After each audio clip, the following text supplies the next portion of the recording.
Hey, Pastor Steve Waldron. I hope you're having an incredible day or night in Jesus. Thank you so much for being with us.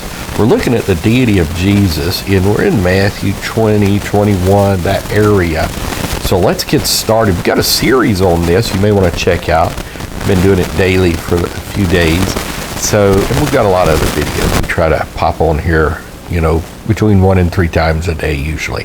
So also check out our YouTube community. Love to see you over there. And also Biblical Archaeology Today with Steve Waldron on Spotify, Apple. Got a lot of stuff over there.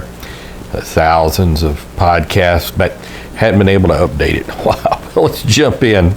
So the first couple we're going to look at are showing Jesus as God, but they're not like stunning proofs of that. But the third one is unbelievable. So let's get started. So Matthew 20:20, then came to him the mother of Zebedee's children with her sons, worshiping him and desiring a certain thing of him. Now this is very important because in Acts 10, Peter's receiving worship and says, stop. An angel in the book of Revelation's receiving worship from John. He says, stop. Jesus never said stop. Why? Because he's God. He's the one worthy of worship. I will mention too, like one of the reasons of a few I don't like the New King James, it's still better than a lot of modern translations, much better than many. But one reason I just don't like it overall is like the worshiping. It removes that. It'll say kneeling down. Well, if you study the Greek word, it should be worshiping. And they actually get it right a couple times here in Matthew and then inexplicably kind of miss it. All right, and so Matthew 21:3, this is when he's going to get the donkeys, or sending people to get them. And if any man say aught unto you, ye shall say, the Lord hath need of them, and straightway he will send them. So the Lord did. He's claiming to be the Lord Jesus. This is the Greek word kurios, and a Palestinian Jew would only say that in reference to Jehovah. Check out Darrell Bach on that.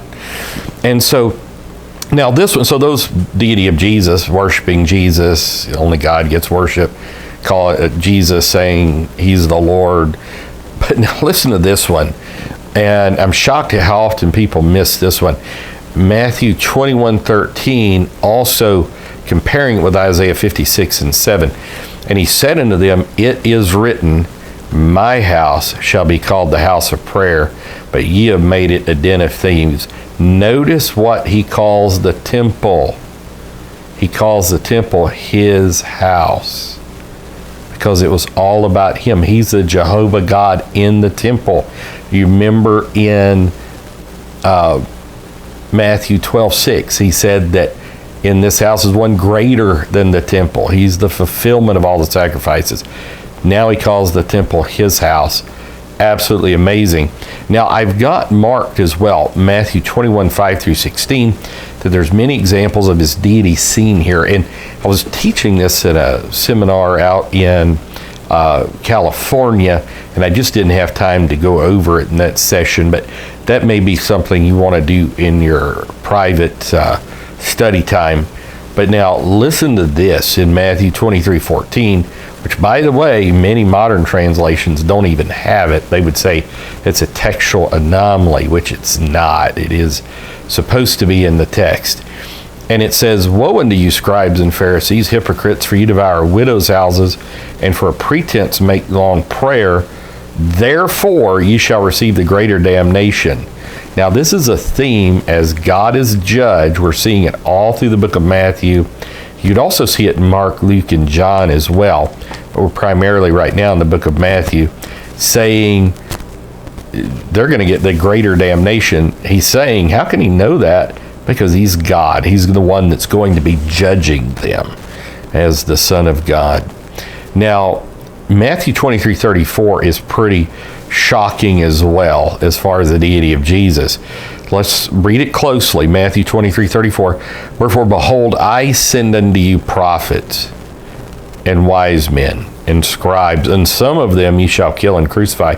Some of them ye shall scourge in your synagogues, persecute them from city to city. So not only does he know the future, but you can say, well, prophets knew the future. But look what he does. Wherefore, behold, I send unto you prophets. Not God is going to send unto you prophets.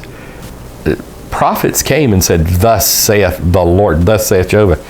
When he sends prophets, it's God. God is the one that sends prophets, sends wise men, sends scribes, and that may have some importance as far as writing the scriptures there as well.